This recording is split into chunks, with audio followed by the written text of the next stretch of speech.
நேர்களே வணக்கம். நாம் இப்போது எடுத்துக்கொண்ட இந்த தலைப்பு என்பது ஆனமங்கலம் செப்பேடு.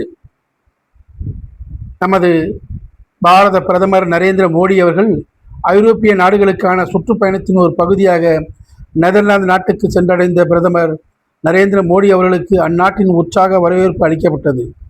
அவருடைய வருகையை சிறப்பிக்கும் வகையில் இந்திய கலாச்சாரம் மற்றும் பாரம்பரியம் ஆகியவற்றை போற்றும் வகையில் இளம் கலைஞர்கள் சார்பில் நடனம், இசை கச்சேரி உள்ளிட்டவை நடத்தப்பட்டன.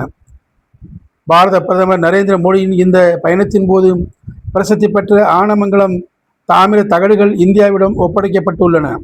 இவை லைடன் தகடுகள் என்றும் அழைக்கப்படுகின்றன.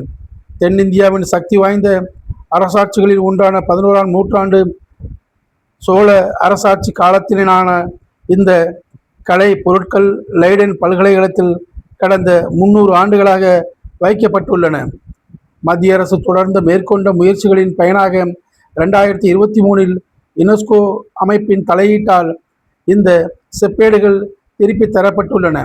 இந்த செப்பேடுகள் சோழர்களுடைய பெருமையை குறிப்பிடுவதுடன் புத்த மதத்திற்கு அவர்கள் அளித்த ஆதரவையும் பறைசாற்றும் வகையில் முக்கிய ஆவணங்களாகும்.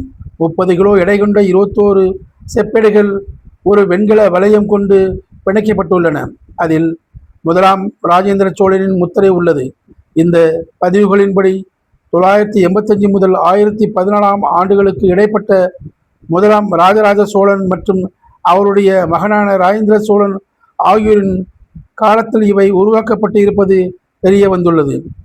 டச்சு நாட்டின் கிழக்கிந்திய நிறுவனம் நாகையில் 17ஆம் நூற்றாண்டுகளில் ஆதிக்கம் செலுத்திய போது டச்சு மிஷனரியான புளோரன்சியஸ் கேம்பர் என்பவர் அவற்றை கைப்பற்றி நெதர்லாந்து கொண்டு சென்றார். இறுதியில் அவை லைடன் பல்கலைக்கழகத்தில் நூலகத்தில் வைக்கப்பட்டுள்ளன. அவற்றை பற்றி பலர் ஆராய்ச்சி செய்து வந்துள்ளனர்.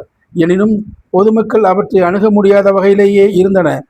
இவை இந்தியாவுக்கு திருப்பி தரப்பட்டுள்ளன. இந்தியாவின் கலாச்சார பாரம்பரிய மீட்பு முயற்சிகளில் கிடைத்த முக்கியத்துவம் வாய்ந்த வெற்றியாக இது பார்க்கப்படுகின்றது. ஆகையால் நமது பாரத பிரதமர் நரேந்திர மோடிகளில் பல முயற்சிகளில் இதுவும் ஒன்று என்று சொல்லிக்கொண்டு நான் மீண்டும் உங்களை வேறொரு பதிவிலே சந்திக்கின்றேன். நன்றி, வணக்கம். என் இனிய தமிழ் மக்களே, உங்கள் ஆதவன் டிவியில் ஆதவன் டிவியுடன் இணைந்திருங்கள். உங்கள் ஆதவன் டிவியில் ஆதவன் டிவியுடன் இணைந்திருங்கள்.